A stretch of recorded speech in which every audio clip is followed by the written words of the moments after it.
स्वागत है आपका इस बुलेटिन में। मैं हूं आपके साथ मेनका चौधरी। और मुख्यमंत्रियों से पीएम मोदी की वीडियो कॉन्फ्रेंसिंग खत्म हो चुकी है। वीडियो कॉन्फ्रेंसिंग में लॉकडाउन पर चर्चा हुई।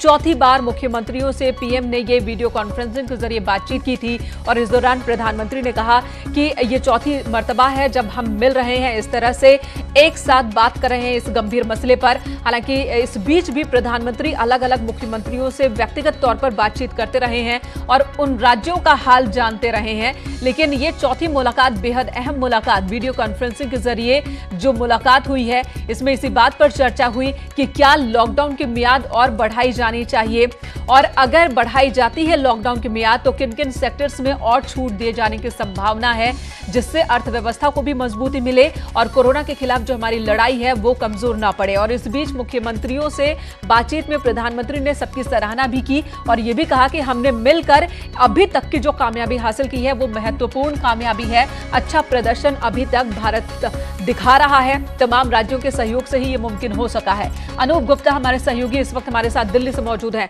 अनूप, मीटिंग खत्म हो चुकी है, क्या संकेत मिल रहे हैं? देखिए, मीटिंग खत्म हो गई है और सबसे बड़ी बात यह है कि आज 9 मुख्यमंत्रियों ने चर्चा में भाग ली, जिसमें से 4 मुख्यमंत्रियों ने आज दोहराया है कि लॉकडाउन जो खत्म 3 मई को हो रहा है उसे बढ़ाया जाना चाहिए। दूसरी तरफ जिस तरीके से अमित शाह ने भी कहा कि लॉकडाउन का प्रभावी तरीके से पालन करना चाहिए और प्रधानमंत्री नरेंद्र मोदी ने भी इस बात को दोहराया कि जिस तरीके से लॉकडाउन किया जा रहा है उसका फायदा हो रहा है। तो साफ संकेत इन सभी बातों का ये है कि आगे आने वाले वक्त में ये लॉकडाउन खत्म नहीं होने वाला, लॉकडाउन बढ़ाया जाएगा, क्योंकि कुछ मुख्यमंत्री अभी भी चाहते हैं कि लॉकडाउन बढ़ाई जाए। तो कुल मिलाकर के और अगर ऐसा होता है तो अभी तक 9 सेक्टर्स ऐसे हैं जहां पर काम को लेकर थोड़ी छूट दी गई है, चाहे बात हम कृषि की कर ले, पैकेजिंग की कर ले, इस तरीके के 9 सेक्टर्स हैं। तो क्या और छूट बढ़ाई जा सकती है? ये सवाल इसलिए भी है क्योंकि ऐसी भी खबर आ रही है कि कुछ जगहों पर आंशिक तौर पर रेलवे भी अपनी सेवा शायद शुरू करे, ऐसा विचार किया जा रहा है। देखिए, जहां तक रेलवे की बात कहूं तो पिछले दिनों ग्रुप ऑफ मिनिस्टर्स की बैठक हुई थी, उसमें साफ तौर से ये बात सामने आई थी कि जहां पे भीड़ इकट्ठा की संभावना है उसमें रेलवे भी एक है, उसको तुरंत चालू नहीं करना चाहिए। हालांकि रेलवे में एक कमेटी बनाई गई है और उसमें ये एक तैयार किया जा रहा है कि किस तरीके से रेलवे को शुरू किया जा सकता है। शुरुआती दौर में ये भी कहा जा रहा था कि प्रीमियम ट्रेन या फिर एक्सप्रेस ट्रेन या राजधानी जैसी ट्रेन जो है उसको खोला जाए और उसमें भी जनरल वार्ड खत्म करके जो जहां पे अगर 3rd AC है तो वहां पे सिर्फ 2 रिजर्वेशन हो। तो इन सब बातों पर चर्चा हो रही है, लेकिन फिलहाल ये कह सकते हैं कि जो लॉकडाउन 3 मई को खत्म हो रहा है उसका बढ़ना एकदम कह सकते हैं तय है। जहां तक बिल्कुल अनूप, तो लॉकडाउन 3 के लिए देश कह सकते हैं देश को तैयार रहना चाहिए। 9 मुख्यमंत्रियों के साथ प्रधानमंत्री की जो वीडियो कॉन्फ्रेंसिंग हुई उसमें 4 ने यही सजेशन दिया है कि अभी हम इस स्थिति में नहीं है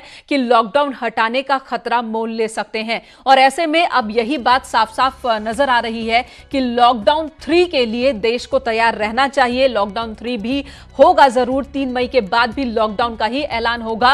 हो सकता है कि उसके स्वरूप में थोड़ा अंतर हो, कुछ और सेक्टर्स में ढील दी जाए, यह मुमकिन है, लेकिन लॉकडाउन नहीं हटेगा। अभी तक जो बातें साफ हो रही हैं वो यही हैं। धन्यवाद अनूप इस वक्त पूरी जानकारी देने के लिए।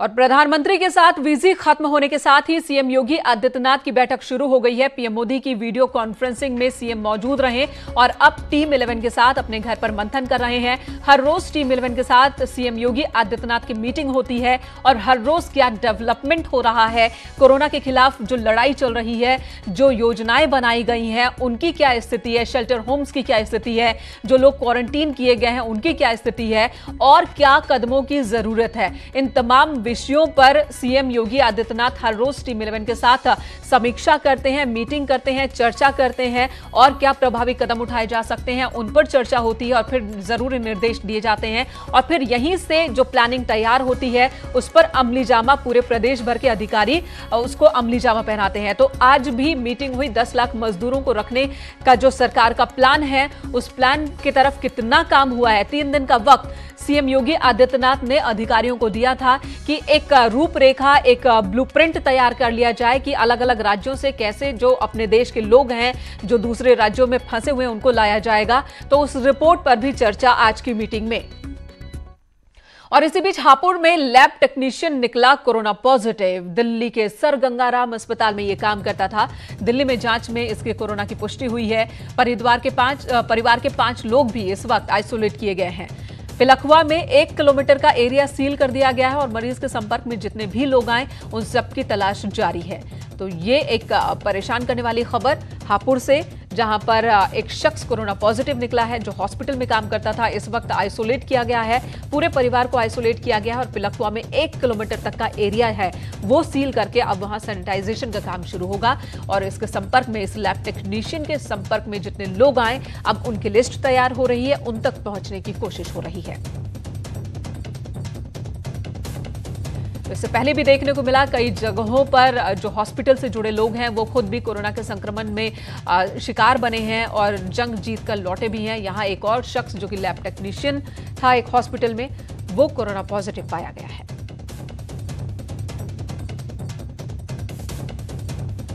उधर आगरा से दर्दनाक खबर कह सकते हैं, दुख भरी खबर है। यहां पर आगरा मेडिकल कॉलेज में कोरोना पॉजिटिव की मौत हो गई है। शहर के छिपी टोला निवासी 65 वर्षीय महिपाल की मौत हुई है। कोरोना के साथ निमोनिया से उनकी हालत ज्यादा बिगड़ गई थी। आगरा में अब तक कोरोना पॉजिटिव संख्या, अगर मृतकों की बात करें तो 10 लोगों की जान जा चुकी है कोरोना की वजह से।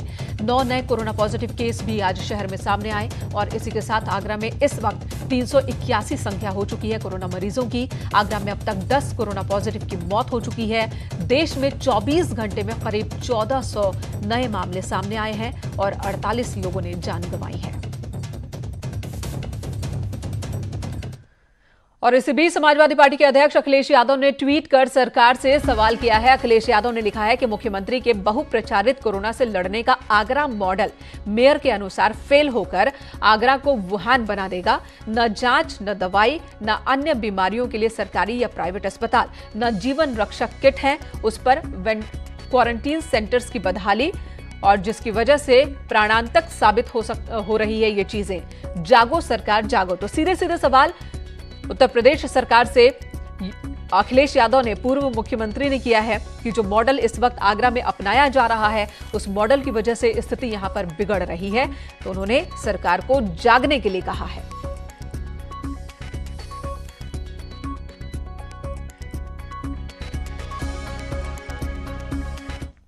इधर लखनऊ पुलिस ने सिंगर कनिका कपूर को नोटिस भेजा है। कनिका को नोटिस भेजा गया है बयान दर्ज करवाने के लिए।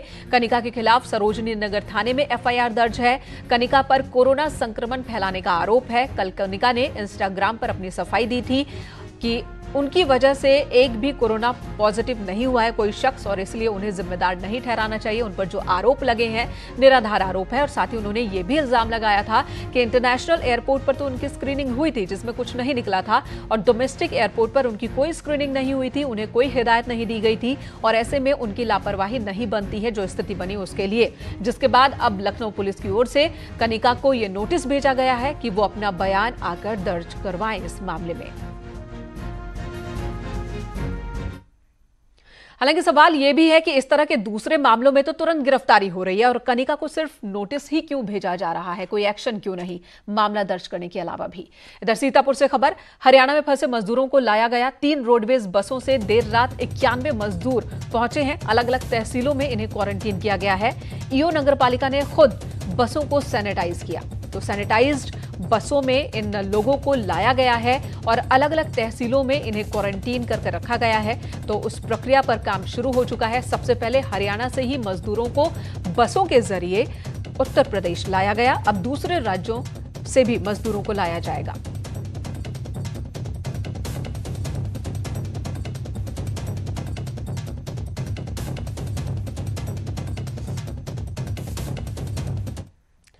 लखनऊ से अच्छी खबर। यहां पर मुंशी पुलिया के पास के इलाके और खुर्रम नगर अलीना एनक्लेव को कोरोना हॉटस्पॉट से हटा दिया गया है। यहां पर कई दिन से कोई भी केस नहीं मिला था और जो केस पहले आए थे वो भी अब रिकवर कर चुके हैं वो लोग, जिसके बाद इसे हॉटस्पॉट एरिया से अलग कर दिया गया। कोरोना वायरस की जंग के बीच में नकारात्मक खबरें दर्जनों हैं, लेकिन कुछ सुखद खबरें भी हैं, उसको शेयर करना भी बेहद ज़रूरी है। लखनऊ में कुल 21 हॉटस्पॉट थे, उसमें से 2 हॉटस्पॉट आज प्रशासन ने ख़त्म कर दिए हैं। पहला हॉटस्पॉट मुंशी पुलिया का है, जहां पर जो पहली कोरोना पॉजिटिव मरीज मिली थी उनके कुछ रिश्तेदार इस इलाके में रहते थे, इसलिए इस इलाके को सील कर दिया गया था। 28 दिन की अवधि पूरी हो गई है मुंशी पुलिया इलाके के हॉटस्पॉट के, तो ऐसे में वहां कोई मरीज नहीं मिला गया है, तो आज से वहां पर तमाम पाबंदियां हटा ली गई हैं। मैं दाएं साइड में अगर अपना कैमरा पर्सन से कहूँ कैमरा पैन करेंगे तो ये रोड सीधा खुर्रम नगर चौराहे के लिए जाता है। यहाँ से करीब 4-5 किलोमीटर की दूरी पर वो चौराहा है।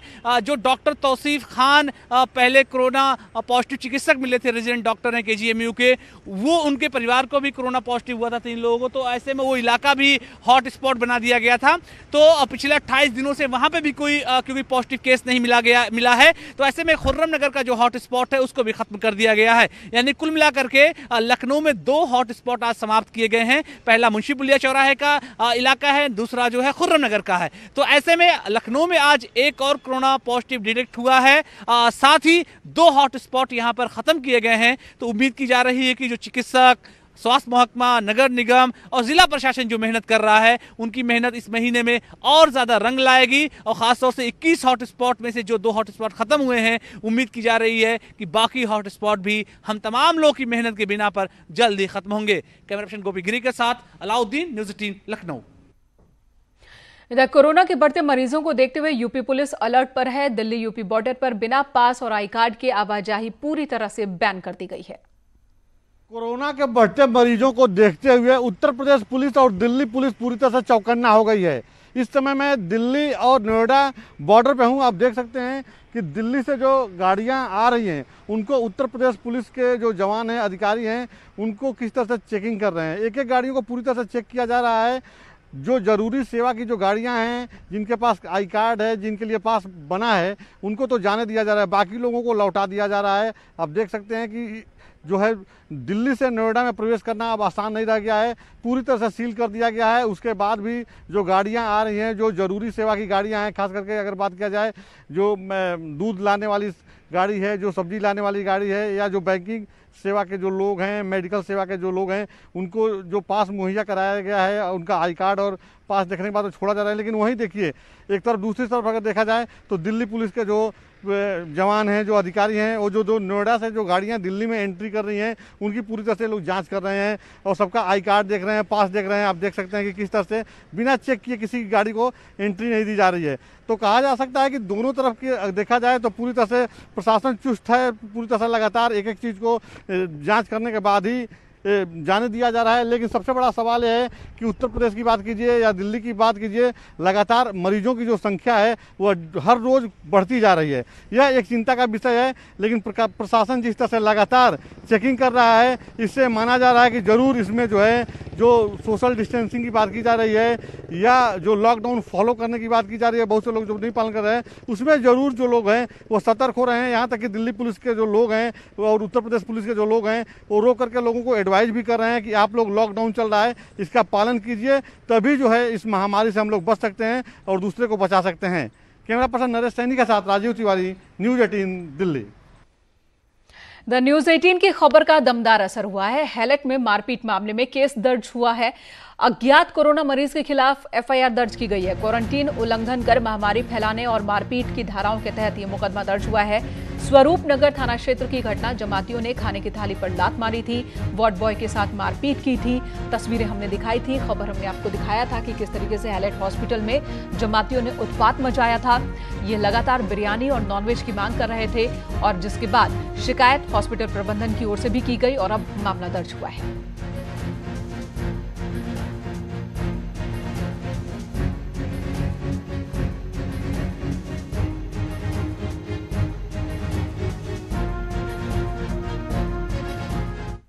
गाजियाबाद से खबर, जहां पर एसपी क्राइम का फर्जी फेसबुक अकाउंट बनाकर ठगी का मामला सामने आया। जालसाजों ने उनका फर्जी अकाउंट बनाया, उनके दोस्तों से पैसों की डिमांड की। एसपी ने अपने एफबी अकाउंट पर पोस्ट कर अपने दोस्तों को इस फर्जीवाड़े को लेकर आगाह किया है।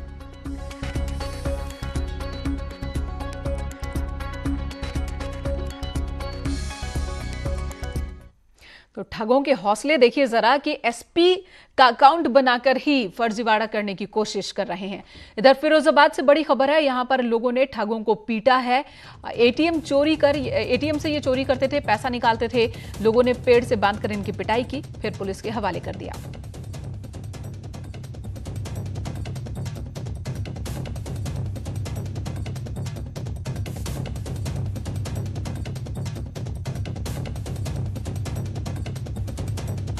जो तस्वीर इस वक्त आप देख रहे हैं, इन दो लड़कों पर आरोप है कि ये पेट्रोल पंप पर लोगों से पैसे के लिए डिमांड करते थे। जब लोग पेट्रोल पंप पर पहुंचते थे, वहां एटीएम चोरी कर लेते थे और पिन किसी तरीके से हासिल करते थे, फिर एटीएम से पैसे निकाल लिया करते थे। जब इनके बारे में लोगों को भनक लगी तो इनके बारे में पूछताछ की लोगों ने और फिर इन्हें पकड़ा है। कई लोगों ने मिलकर इन दोनों को पकड़ा और उसके बाद पुलिस के हवाले कर दिया गया।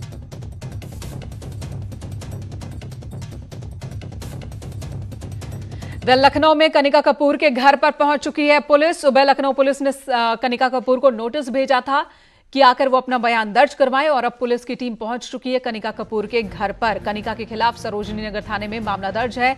संक्रमण फैलाने का उन पर आरोप है। कल ही इंस्टाग्राम पर कनिका ने अपनी सफाई पेश की थी। फिलहाल कोरोना नेगेटिव है बॉलीवुड सिंगर कनिका कपूर और काफी दिनों चिकित्सीय सुविधा लेने के बाद वो कोरोना नेगेटिव हुई, जिसके बाद अब वो हॉस्पिटल से डिस्चार्ज हो चुकी हैं। लेकिन कल एक बार फिर से उन्होंने विवादों को जन्म दिया। इंस्टाग्राम पर अपनी सफाई पेश की और सफाई में ये लिखा कि उनका मेडिकल जो वो कोरोना पॉजिटिव हुई थी, इस बात की जानकारी उन्हें नहीं थी और लोगों से वो मिली और जो हालात पैदा हुए इसके लिए वो जिम्मेदार नहीं है। उन्होंने साफ साफ कहा कि इंटरनेशनल एयरपोर्ट पर स्क्रीनिंग हुई थी, लेकिन डोमेस्टिक एयरपोर्ट पर कोई स्क्रीनिंग नहीं हुई थी। उन्हें किसी तरह की हिदायत नहीं दी गई थी, इसलिए उन्हें नहीं पता था कि उन्हें क्या करना है और क्या नहीं करना है। उन्होंने पार्टी भी थ्रो की थी और दूसरी पार्टी में शामिल भी हुई थी। अपने लोगों के घर भी गई थी, रिश्तेदारों के घर, लेकिन ये सब अनजाने में उन्होंने किया था और इसलिए उन्हें जिम्मेदार नहीं ठहराया जाना चाहिए। लेकिन अब तक अलग अलग धाराओं के तहत कई मामले दर्ज हैं कनिका कपूर के खिलाफ। सरोजनी नगर थाने में यह मामला दर्ज है। पुलिस ने नोटिस जारी कर बयान दर्ज करने के लिए कहा था और अब जब वो बयान दर्ज कराने के लिए नहीं पहुंची तो खुद पुलिस की टीम जो है वो लखनऊ स्थित कनिका कपूर के घर पर पहुंची है।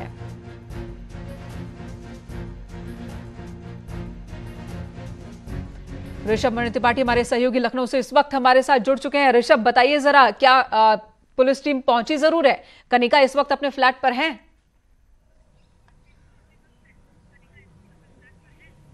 जी मेनका, जो हमें जानकारी मिली उसके मुताबिक कनिका कपूर शालीमार गैलेंट महानगर में अपने फ्लैट में है, अपने पेरेंट्स के साथ में है। सरोजनी नगर कोतवाली में उनके खिलाफ मुकदमा दर्ज है 188, 269, 270 का, जो उनके ऊपर आरोप है कि वो उन्होंने लापरवाही की है और एक संक्रामक बीमारी को फैलाने का उनके ऊपर आरोप है। उस मामले की इन्वेस्टिगेशन शुरू हो गई है। सीआरपीसी के जो प्रावधान होते हैं कोड ऑफ क्रिमिनल प्रोसीजर के, उसके तहत सीआरपीसी की धारा 141 और 160 के तहत उनके बयान दर्ज किए जाएंगे और इसके बाद आगे की न्यायिक प्रक्रिया शुरू होगी कि आगे क्या, ये आगे कैसे इसकी ऋषभ, तो आज जो पुलिस की टीम पहुंची है ये बयान दर्ज करवाने के लिए पहुंची है? शुरू जी हाँ, उनको कोशिश की गई है। कल उनके यहाँ एक नोटिस दिया गया था, आज उनको फिजिकल वो नोटिस सर्व करवा के बयान दर्ज करने की शुरुआत की जाएगी। अब चूंकि मामला इस बीमारी से जुड़ा हुआ है, हालांकि हर तरफ से ये कह दिया गया है कि वो कोरोना नेगेटिव हो चुकी हैं, होम क्वारंटाइन भी पूरा कर चुकी हैं, तो अब फ्लैट के अंदर जाकर वहाँ पर जो इन्वेस्टिगेटिंग ऑफिसर है मामले के, वो तय करेंगे कि क्या कनिका कपूर की स्थिति ऐसी है कि उनसे बात की जा सके, उनके बयान दर्ज किए जा सकें, क्या वो खुद इसके लिए तैयार हैं। ऐसे तमाम डिसीजन वहाँ मौके पर पहुँचने पर ही इन्वेस्टिगेटिंग ऑफिसर लेंगे। लेकिन प्रक्रिया शुरू हो गई है कि आज उनको अपने बयान दर्ज करवा देने चाहिए। कल इंस्टाग्राम पोस्ट चूंकि उन्होंने डाल दी थी, उससे जाहिर हो गया था कि कनिका कपूर ने अपना पक्ष सोशल मीडिया पर रख दिया था, लेकिन मामला आईपीसी सीआरपीसी की धाराओं में दर्ज है, लिहाजा विधिक प्रक्रिया बयान दर्ज करने की आज से शुरू हो गई है। जी ऋषभ, ये बताइए, जिन धाराओं में मामला दर्ज है उसमें अगर कनिका दोषी पाई जाती है तो किस तरह की कार्रवाई, किस तरह की सजा उन्हें हो सकती है?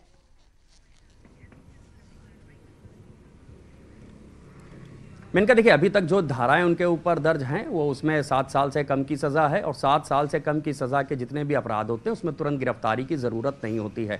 पुलिस उनके बयान दर्ज करती है, उनका पक्ष जानती है, फिर इसके बाद कोर्ट में चार्जशीट लगाती है, फिर उसके बाद मामला ट्रायल पे आता है। ये इतने बड़े अपराध नहीं है कि इनकी तुरंत गिरफ्तारी की जरूरत हो, लिहाजा इनको पूरा मौका दिया जा रहा है कि ये अपने बयान दर्ज करवाएं।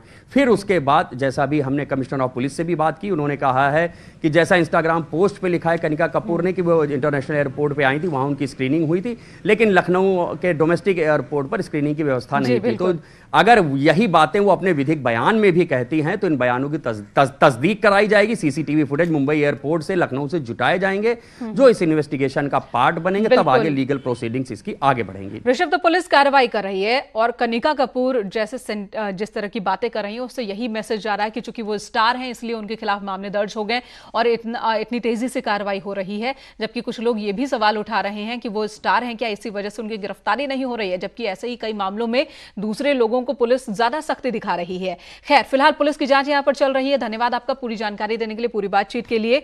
इस वक्त बुलेटिन में इतना ही। खबरें लगातार जारी हैं।